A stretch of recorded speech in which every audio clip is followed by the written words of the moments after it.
Digital India പദ്ധതിയിലൂടെ Facebook ലക്ഷ്യമിടുന്നത് ആയിരക്കണക്കിന് കോടി രൂപയുടെ കച്ചവടം. ലക്ഷ്യം വെച്ചതിൽ 1/4 പേരെ പദ്ധതിയുടെ ഭാഗമാക്കിയാൽ ഫേസ്ബുക്കിന് ലഭിക്കുന്നത് പ്രതിവർഷം ചുരുങ്ങിയത് 12,000 കോടി രൂപ.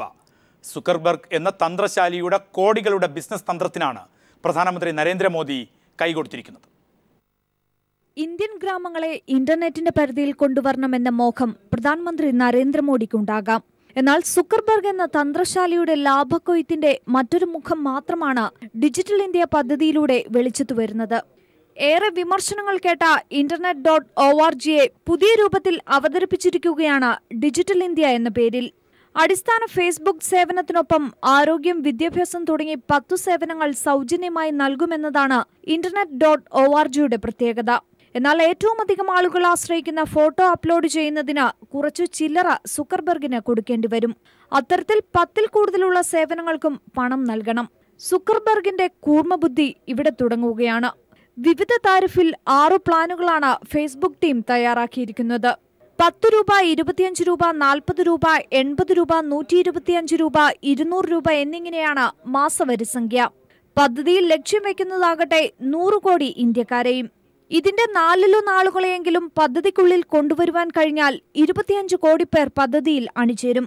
ശരാശരി 40 രൂപയുടെ പ്ലാനാണ് എടുക്കുന്നതെങ്കിൽ പോലും സുക്കർബർഗിന്റെ പോക്കറ്റിൽ വീഴുക മാസം 1000 കോടി രൂപ, അതായത് പ്രതിവർഷം 12,000 കോടി രൂപ. ഇതിനു പുറമെ പരസ്യം എന്ന വരുമാനം വേറെയും. കോർപ്പറേറ്റുകളുമായും കച്ചവടത്തിൽ ഏർപ്പെടാം. അതായത് ഉപഭോക്താവിന്റെ വിവരങ്ങൾ കൈമാറിയാൽ പോലും ഫേസ്ബുക്കിന് നല്ലൊരു ലാഭം ലഭിക്കുമെന്ന് സാരം. എന്നാൽ ഇതിനൊക്കെയായി സുക്കർബർഗിന് 5 പൈസ പോലും ഇന്ത്യ മഹാരാജ്യത്ത് ചെലവഴിക്കേണ്ടി വരില്ല. ഓരോ രാജ്യത്തും അടിസ്ഥാന സൗകര്യങ്ങൾ നൽകുന്നതിനും വികസിപ്പിക്കുന്നതിനും പങ്കാളിയെ കണ്ടെത്തുക എന്നതാണ് സുക്കർബർഗ് എന്ന സൂത്രശാലിയുടെ മറ്റൊരു തന്ത്രം. ഇന്ത്യയിൽ പണമിറക്കാൻ റിലയൻസിനെ വരുതിയിലാക്കുകയും ചെയ്തു. അതായത് 5 പൈസ പോലും മുടക്കാതെ വൻ ലാഭക്കൊയ്ത്തും മാത്രം. നെറ്റ് സമത്വം ഇല്ലാതാക്കി ജനങ്ങളെ പിഴിഞ്ഞ് ആഗോള ഭീമന് കോടിക്കണക്കിന് രൂപ ലാഭം നൽകുന്ന പദ്ധതിക്കായി ഇന്ത്യയുടെ ഇന്റർനെറ്റ് വാതിൽ തുറന്നു കൊടുത്തിരിക്കുകയാണ് പ്രധാനമന്ത്രി നരേന്ദ്രമോദി. News desk. പ്രധാനമന്ത്രി തന്നെ നേരിട്ട് നയിക്കുന്ന ഡിജിറ്റൽ ഇന്ത്യ പദ്ധതി, അതിൻ്റെ കള്ളക്കളികൾ പുറത്തു വരുമ്പോൾ സന്തോഷ് എബ്രഹാം, ശ്രീ സന്തോഷ് എബ്രഹാം, പ്രധാനമന്ത്രി ഒരു രാജ്യത്തിൻ്റെ തലവൻ നേരിട്ട് നയിക്കുന്ന ഒരു പദ്ധതി അത്തരത്തിലാണ് വിലയിരുത്തപ്പെടുന്നത്. അത് കൂട്ടുപിടിച്ചിരിക്കുന്നത് ഫേസ്ബുക്കിനെയും, ഏറ്റവും വലിയ സോഷ്യൽ ആക്ടിവിസം നടക്കുന്ന സ്ഥലം. ഇതിലൊക്കെ വാണിജ്യപരമായ ചില കടമ്പകൾ അല്ലെങ്കിൽ കള്ളക്കളികൾ ഒളിഞ്ഞിരിക്കുന്നു എന്ന വിമർശനം ശക്തമാകുമ്പോൾ ഏതു തരത്തിൽ താങ്കൾ അതിനെ കാണും? നമ്മളിപ്പോൾ ഇതിനെ ഒരു ബിസിനസ് മോഡലിൽ നോക്കുകയാണെങ്കിൽ ഇതിനു മുമ്പ് ഉള്ള ഗവൺമെന്റ് കൊണ്ടുവന്നിട്ടുള്ള പല പരിപാടികളും ഇവർ ചെയ്യാതെ പറയാം. ഇവർ നേരിട്ട് ഇതിനു മുമ്പ് ഗവൺമെന്റ് കൊണ്ടിട്ടുള്ള നാഷണൽ ഒപ്റ്റിക്കൽ ഫൈബർ നെറ്റ്വർക്ക് ഒരു പ്രോഗ്രാം ഉണ്ട്. അത് 2011 സ്റ്റാർട്ട് ചെയ്തതാണ്. അത് കംപ്ലീറ്റ് ആയിട്ട് ഇന്ത്യൻ കമ്പനികൾ കൊളാബറേറ്റ് ആയിട്ട് ചെയ്തിട്ടുള്ള പരിപാടി. അത് മാറ്റിവെച്ചിട്ട് ഇപ്പോൾ ഇവർ ഫേസ്ബുക്ക് പോലെയുള്ള ഒരു മൾട്ടിനാഷണൽ കമ്പനിയായിട്ട് ചെയ്യുന്നത് ഈ ഗവൺമെന്റിന്റെ തന്നെ ഒരു ഇങ്ങനെ ഒരു സൈഡിൽ മേക്ക് ഇന്ത്യ എന്ന് പറയുന്നു, എന്നിട്ട് ഇന്ത്യയിലുള്ള കമ്പനിയെ തഴഞ്ഞിട്ട് അവർ വേറെ വിദേശ രാജ്യത്തുള്ള ഒരു കമ്പനിയുമായി ബിസിനസ് ചെയ്യുന്നു. അത് തന്നെ ഒരു ഒരു കോൺഫ്ലിക്റ്റ് ഓഫ് ഒപ്പീനിയൻ ഇൻട്രസ്റ്റ് പോലെ തോന്നുന്നുണ്ട്. രണ്ടാമത് നമ്മൾ നോക്കുകയാണെങ്കിൽ ഇവരുടെ ബിസിനസ് മോഡൽ തന്നെ ഈ internet.org എന്ന് പറയുന്നതും അതിന്റെ പുതിയ പേരിൽ വരുന്നതും നമ്മുടെ ഇവിടുന്നുള്ള പൈസ സബ്സ്ക്രൈബർ ബേസ് വെച്ച് വിദേശത്തേക്ക് കടത്തുന്നതാണ്. അല്ലാതെ അവർ ഇവിടെ യാതൊരു ഇൻവെസ്റ്റ്മെന്റോ യാതൊന്നും നടത്തുന്നില്ല. നമ്മുടെ ഇവിടെ ഒരു എംപ്ലോയ്മെന്റ് ഓപ്പർച്യൂണിറ്റി ക്രിയേറ്റ് ചെയ്യുന്നില്ല. നമ്മൾ അങ്ങനെ നോക്കുമ്പോൾ എനിക്ക് അതിന്റെ ഒരു ബെനിഫിറ്റ് മനസ്സിലാകുന്നില്ല. നമ്മുടെ ഗവൺമെന്റും അവരുടെ ആൾക്കാരെല്ലാം അവിടെ പോയി എന്തോ പ്രധാനമന്ത്രി $1 മില്യൺ ഡീൽ സൈൻ ചെയ്യുമെന്ന് പറയുന്നു എന്നല്ലാതെ നമ്മുടെ ഇവിടുന്ന് നമ്മുടെ ജനങ്ങൾക്ക് ബെനിഫിറ്റ് ആകുന്ന ഒന്നും ഇതിൽ നിന്ന് കാണുന്നില്ല. അതാണ് എനിക്ക് പറയാനുള്ളത്. അത്തരമൊരു സാഹചര്യത്തിലേക്ക് എങ്ങനെ നമുക്ക് പോകാൻ കഴിയും ശ്രീ സന്തോഷ്? ഒരു തരത്തിൽ ഹിപ്നോട്ടിസം ഇന്ത്യൻ ജനതയ്ക്കുമേൽ, നമ്മുടെ ഫേസ്ബുക്ക് ആരൊക്കെയാണ് അത് ഉപയോഗിക്കുന്നത്, സാധാരണക്കാരൻ വരെ ഇത്തരമൊരു അവസ്ഥയിലേക്ക് ഇന്ത്യയുടെ കോടിക്കണക്കിന് ജനങ്ങളുടെ ഒരു സമയം കൊല്ലി എന്നുള്ള തരത്തിലേക്ക് തന്നെ വിലയിരുത്തപ്പെടുന്നതിൻ്റെ വാണിജ്യപരമായ അവസ്ഥ അതൊക്കെ താങ്കൾ അടക്കമുള്ളവർക്ക് മനസ്സിലാക്കാൻ സാധിക്കുന്നില്ലെങ്കിൽ ഇന്ത്യൻ ജനതയുടെ സാധാരണ ലോല വികാരത്തെ ഹിപ്നോട്ടൈസ് ചെയ്യുന്നു രാഷ്ട്രീയത്തിന് വേണ്ടി, അങ്ങനെ കണക്കാക്കാമോ? ഒരു പരിധിവരെ അത് അങ്ങനെ കണക്കാക്കേണ്ടി വരും. കാര്യം എന്ന് വെച്ചാൽ ഇപ്പോൾ ഗവൺമെന്റിന്റെ എതിരെ ആരെന്ത് പറഞ്ഞാലും അത് ഒരു ആന്റി നാഷണൽ വ്യൂ എന്നൊരു മുദ്ര കുത്തപ്പെടുന്നുണ്ട്. അതുകൊണ്ട് ഇപ്പോൾ നമ്മൾ നോക്കിയാൽ തന്നെ നെറ്റിലുള്ള പലർക്കും ഇതിനെതിരെ സംസാരിക്കുമ്പോൾ തന്നെ അതിൻ്റെതായ കുറച്ചു അവർക്ക് അതൊരു റിസ്ക് എടുക്കുന്നു എന്നുള്ള ഒരു ഇതുണ്ട്. രണ്ടാമത് നമ്മളിപ്പോൾ എന്താണ് ഇത്, നമ്മൾ ഒരു ഫാക്ട് പറഞ്ഞാൽ പോലും ആൾക്കാർ അത് മനസ്സിലാക്കാനുള്ളത് താങ്കൾ പറഞ്ഞതുപോലെ എല്ലാവരും ഒരു ഹിപ്നറ്റൈസ്ഡ് ഈ മോദിയുടെ വ്യക്തിത്വത്തിലോ അതോ പോളിസിയിലോ എന്ന് പറയുന്ന അതിലൊരു എല്ലാവരും ഇങ്ങനെ എന്തോ മയങ്ങി നിൽക്കുകയാണ്. അതിൽ ആരും ഒന്നും കറക്റ്റായിട്ട് ഇതിന്റെ ഫാക്റ്റും ഫിഗേഴ്സും നോക്കുന്നില്ല. അതാണ് എനിക്ക് പറയാനുള്ളത്. ശ്രീ സന്തോഷ്, ഇത്തരത്തിൽ വരുമ്പോൾ നമുക്കൊരു മെസ്സേജ് വരുന്നു, ഒരു പ്രൊഫൈൽ ആഡ് ചെയ്യുക എന്നുള്ള തരത്തിലേക്ക്. അതിൻ്റെ സാങ്കേതികത്വമൊക്കെയും ഫേസ്ബുക്ക് ഒരുക്കുമ്പോൾ തന്നെ താങ്കൾ അടക്കം സൂചിപ്പിക്കുന്നത് ഇത് മനസ്സിലാകുന്നില്ല എന്ന് വരുമ്പോൾ തന്നെ ഇത്തരം കാര്യങ്ങളെ വിമർശനാത്മകമായി കാണുന്നവർ ഉയർത്തുന്നത് ജസ്റ്റ് എ ക്ലിക്ക് എന്നുള്ളത്. അവിടെ മറ്റു രാജ്യത്തെ ഒരു വ്യവസായ ശൃംഖലയ്ക്ക്, ആ പദം തന്നെ ഞാൻ ഉപയോഗിക്കുകയാണ്, അവർ കോടികൾ വരിക, ഇപ്പോൾ കണക്കനുസരിച്ചാണെങ്കിൽ 12,000 കോടി രൂപയാണ്. നമ്മുടെ രാജ്യത്തെ നയിക്കുന്ന ഒരു സർക്കാരിന് ഇതൊക്കെ തിരിച്ചറിയാൻ സാധിച്ചില്ല എങ്കിൽ ആ ചോദ്യത്തോട് താങ്കൾ എങ്ങനെ പ്രതികരിക്കും? ഇതിപ്പോൾ നമ്മുടെ സർക്കാരിന് അത് മനസ്സിലാകാത്തതാണോ അതോ അവർ പബ്ലിസിറ്റിക്ക് വേണ്ടിയോ ഞാൻ ഓരോ ഫോറിൻ ട്രിപ്പിൽ പോയി ഞാൻ ഇത്ര കൊണ്ടുവന്നു, ഞാൻ ഇത്ര സൈൻ ചെയ്തു എന്ന് കാണിക്കാൻ വേണ്ടിയുള്ള എന്തൂസിയാസമാണോ എന്ന് പറയാൻ പറ്റില്ല. പക്ഷെ നമ്മളൊരു ബിസിനസ് സെൻസിൽ നോക്കുകയാണെങ്കിൽ ഈ പറയുന്ന internet.org വഴി ഫേസ്ബുക്ക് ഒരു മാസം അവരെ ടാർഗറ്റ് ചെയ്യുന്നത് 1000 കോടി കസ്റ്റമറാണ്. അവരിപ്പം അത്രയും അച്ചീവ് ആയില്ല, ഒരു 25 crores ചെയ്താൽ പോലും അവരുടെ പാക്കേജുകളുടെ ഒരു ആവറേജ് കോസ്റ്റ് വെച്ച് നോക്കുകയാണെങ്കിൽ 50 rupees ചെയ്താലും 1000 കോടി രൂപ ഒരു മാസം ഇവർ ഇവിടെ റവന്യൂ ഉണ്ടാക്കും. ആ പൈസയിൽ ഒന്നുപോലും ഇന്ത്യയിൽ ഇൻവെസ്റ്റ് ചെയ്യപ്പെടില്ല എന്ന് നമ്മൾ മനസ്സിലാക്കണം. ഈ പൈസ എല്ലാം തിരിച്ച് അമേരിക്കയിലേക്കോ അല്ലെങ്കിൽ വിദേശ രാജ്യത്തേക്കോ ആണ് പോകുന്നത്.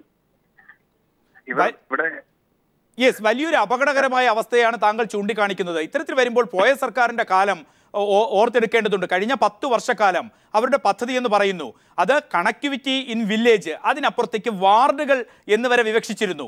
പോയ 5 വർഷം കൂടി വരികയാണെങ്കിൽ അത്തരത്തിൽ വിശാലമായൊരു പദ്ധതി, കോടിക്കണക്കിന് മുതൽ മുടക്ക്, പുതിയൊരു സർക്കാർ വരുന്നു, മറ്റൊരു നയത്തിലേക്ക് പോകുന്നു, മുഴുവൻ കാര്യങ്ങളും വിദേശത്തേക്ക് ശ്രദ്ധ കേന്ദ്രീകരിക്കുന്നു, ഫേസ്ബുക്ക് പോലുള്ള സംവിധാനങ്ങളെ ഉപയോഗിക്കുന്നു. അതിൻ്റെ ബെനിഫിഷ്യറി ആരാണെന്നുള്ളതാണ് താങ്കൾ ചർച്ചകൾ അടക്കം ഇപ്പോൾ സംശയം ജനിപ്പിക്കുന്നത്. അങ്ങനെയാണെങ്കിൽ ഇതുവരെ മുടക്കിയ കോടിക്കണക്കിന് രൂപ കഴിഞ്ഞ സർക്കാർ അത് ഏതു തരത്തിലായിരിക്കും യൂട്ടിലൈസ് ചെയ്യുക? അതിപ്പോൾ നമ്മളെ പോലെയുള്ള ഇൻകം ടാക്സ് പേയേഴ്സിന്റെ റൈറ്റ് ഓഫ് ആയി കൊടുക്കേണ്ടി വരുമായിരിക്കും എന്ന് എനിക്ക് പറയാൻ പറ്റുള്ളൂ ഇപ്പോഴും. കാര്യം ഇതിന്റെ കഴിഞ്ഞ സർക്കാർ അത് എത്ര മാത്രം അത് ഇംപ്ലിമെന്റ് ചെയ്തു എന്നോ അതിന്റെ ഒരു കറക്റ്റ് ഫിഗേഴ്സ് ഇതുവരെ ഇല്ല. എങ്കിൽ തന്നെ ആ ഫിഗർ ഇല്ലാതെ വരുമ്പോഴും എൻ്റെ ഓർമ്മയിൽ വരുന്നത് പാർലമെന്റിൽ അടക്കം പറഞ്ഞിട്ടുള്ള വാക്ക് ഞാൻ ഉപയോഗിക്കുകയാണ്. കാരണം in India connectivity through wards എന്നുള്ളതാണ്, വില്ലേജ് എന്നുള്ളതാണ് അത് പുറത്തു വന്നത്. ആ കണക്കുകൾ റൈറ്റ്. അത്തരത്തിൽ വരുമ്പോഴാണ് പുതിയൊരു സർക്കാർ അമേരിക്കയിലേക്ക് പോകുന്നു, അവിടുത്തെ വ്യവസായ പ്രമുഖരുമായി ചർച്ച നടക്കുന്നു, അതൊരു മീഡിയ ബൂമാക്കി ഇന്ത്യയിൽ അവതരിപ്പിക്കുന്നു. ഈ കാര്യങ്ങൾ സാധാരണക്കാരൻ്റെ ഫേസ്ബുക്ക് ഉപയോഗം അതിലെ പ്രൊഫൈലിലേക്ക് ചുരുക്കുന്നു. ഫേസ്ബുക്ക് അടക്കം 12,000 കോടി രൂപയുടെ ലാഭമുണ്ടാക്കുന്നു. താങ്കളുടെ ആ ചിരി, പീപ്പിൾ ടി വി ഒരു ചോദ്യം ചോദിക്കുമ്പോൾ ആ ചിരിയിൽ വലിയ അർത്ഥങ്ങളുണ്ട്. അത് കൃത്യമായി ഏതു തരത്തിൽ ശക്തമായി ഇക്കാര്യങ്ങളെ ബൗദ്ധിക ലോകം പ്രതികരിക്കേണ്ടതുണ്ട്. സാധാരണക്കാരനെ താങ്കൾ നേരത്തെ ഉപയോഗിച്ച ഹിപ്നോട്ടൈസ് എന്ന വാക്ക് മാറ്റിവെക്കാം. ഇതിന്റെ നമ്മളിപ്പോൾ ഒരു വിധത്തിൽ നോക്കുകയാണെങ്കിൽ ഫേസ്ബുക്ക് എന്ന് പറയുന്നത് നമ്മുടെ ജീവിതത്തിൽ വലിയതായിട്ട് ഒരു വാല്യൂ ആഡ് ഇല്ലാത്തൊരു സാധനമാണ്. നമ്മൾ കുറെ ഒരു പരിധി വരെ ന്യൂസ് സർക്കുലേറ്റ് ചെയ്യാം, ഇല്ലെങ്കിൽ നമ്മൾ നമ്മുടെ ഫ്രണ്ട്സിനെയോ ഫാമിലിയോ ആയിട്ട് വെളിയിലുള്ളവരുമായിട്ട് ഒരു ബന്ധം പുലർത്താൻ അത് ഉപയോഗിക്കാം. അതേസമയം ഈ ഒരു കസ്റ്റമറിൽ നിന്ന് 40 രൂപ വാങ്ങിച്ച് ഇവരുണ്ടാക്കുന്ന ആ പൈസ അതോ അതിന് സപ്പോർട്ട് ചെയ്യുന്ന ഗവൺമെന്റോ നമ്മുടെ നാട്ടിൽ കർഷകർ ഇവിടെ ആത്മഹത്യ ചെയ്യുന്നു, അല്ലെങ്കിൽ ഇൻഫ്രാസ്ട്രക്ചർ ഡെവലപ്മെന്റ് ഇന്ത്യയിൽ ഡെവലപ്പ് ചെയ്യാൻ, ആ പൈസ ഇന്ത്യയിൽ റീഇൻവെസ്റ്റ് ചെയ്യാൻ എന്തെങ്കിലും സംവിധാനം ഈ ഗവൺമെന്റ് ഫേസ്ബുക്കുമായിട്ട് ചെയ്തിട്ടുണ്ടോ എന്ന് നമുക്കറിയില്ല. ഇതൊക്കെയാണ് നമ്മൾ ആക്ച്വലി ചോദിക്കേണ്ട ക്വസ്റ്റ്യൻ. യെസ്, അത് വളരെ പ്രസക്തമായ ഒരു കാര്യമാണ് താങ്കൾ ചൂണ്ടിക്കാണിക്കുന്നത്. നാം ഇപ്പോൾ പറയുന്ന ഈ റിപ്പോർട്ട് പ്രകാരം 12,000 കോടി രൂപയുടെ നേട്ടം സുക്കർബർഗ് കൊണ്ടുപോകുമ്പോൾ ഇന്ത്യയുടെ ഗ്രാമങ്ങളെക്കുറിച്ച്, അല്ലെങ്കിൽ നാം നേരത്തെ സൂചിപ്പിച്ചതുപോലെ കണക്ടിവിറ്റി ത്രൂ ഓൾ വില്ലേജസ് എന്നുള്ളത് എടുത്തു കഴിയുകയാണെങ്കിൽ അതൊക്കെ അപ്രസക്തമാകുന്നു. നാം എന്തുകൊണ്ട് ഇങ്ങനെ പോകുന്നു എന്നുള്ളൊരു ചോദ്യമുണ്ട്. ഏതൊരു ജനതയ്ക്കും അവർ അർഹിക്കുന്ന സർക്കാരുകളെ ലഭിക്കും. അത് നേരെ തിരിഞ്ഞുകൊണ്ട് സർക്കാർ തന്നെ ജനങ്ങളെ ഇത്തരം ലോലമായ കാര്യങ്ങളിലേക്ക് ചുരുക്കിക്കെട്ടുന്നു. ഒരു പ്രൊഫൈൽ ക്ലിക്ക്, അതുവഴി മറ്റു രാജ്യത്തിന്, മറ്റൊരു വ്യവസായിക്ക് കോടികൾ ഉണ്ടാക്കുക. ഈ നമ്മുടെ ഗ്രാമഗ്രാമാന്തരങ്ങളുടെ അവസ്ഥകളെക്കുറിച്ചൊക്കെ ഇനി ആരാണ് സംസാരിക്കാൻ പോകുന്നത്? ഈ റിപ്പോർട്ടുകൾ അത്തരം പശ്ചാത്തലങ്ങൾക്കും ചോദ്യങ്ങൾക്കും എത്രമാത്രം പ്രസക്തമാണ്, എത്രമാത്രം സാഹചര്യമാണ് ഒരുക്കുന്നത്?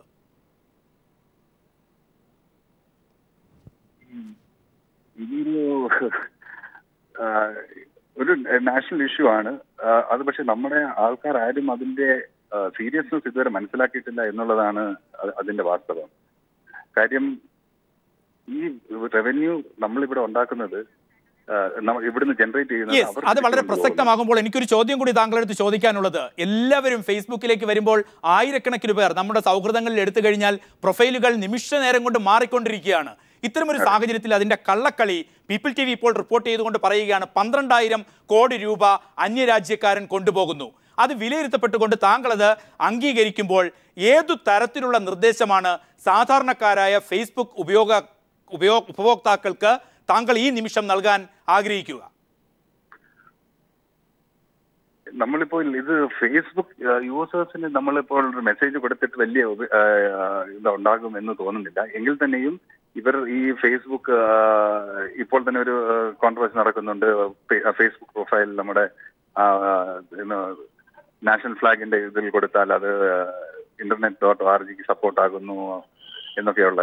അതേസമയം നമ്മൾ ഇവിടെ നോക്കേണ്ടത് നമ്മുടെ സോഷ്യൽ ഇക്കണോമിക് ബാക്ക്ഗ്രൗണ്ട് ഉള്ള ആൾക്കാർക്ക് ഇതുകൊണ്ട് എന്തെങ്കിലും ഉപയോഗമുണ്ടോ? നമ്മുടെ ഫാർമേഴ്സോ അല്ലെങ്കിൽ ഇൻഫ്രാസ്ട്രക്ചർ ഡെവലപ്മെന്റ് നമ്മൾ ഗവൺമെന്റ് എന്തെങ്കിലും ചെയ്യുന്നുണ്ടോ എന്നുള്ളതാണ്.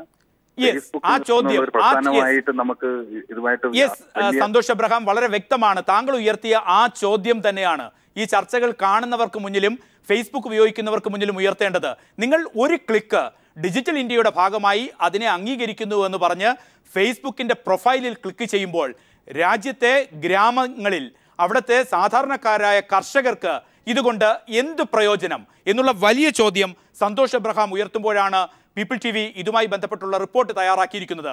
പ്രധാനമന്ത്രി നേരിട്ട് നയിക്കുന്ന ഡിജിറ്റൽ ഇന്ത്യ പദ്ധതിയിലൂടെ ഫേസ്ബുക്ക് ലക്ഷ്യമിടുന്നത് ആയിരക്കണക്കിന് കോടി രൂപയുടെ കച്ചവടം. ആ കച്ചവടം തിരിച്ചറിയപ്പെടാതിരുന്നാൽ 1/4 പേരെ ഈ പദ്ധതിയുടെ ഭാഗമാക്കിക്കൊണ്ടുള്ള ഫേസ്ബുക്കിൻ്റെ കച്ചവടം, അതിലൂടെ പ്രതിവർഷം 12,000 കോടി രൂപയുടെ ചുരുങ്ങിയ ലാഭം സുക്കർബർഗിന്.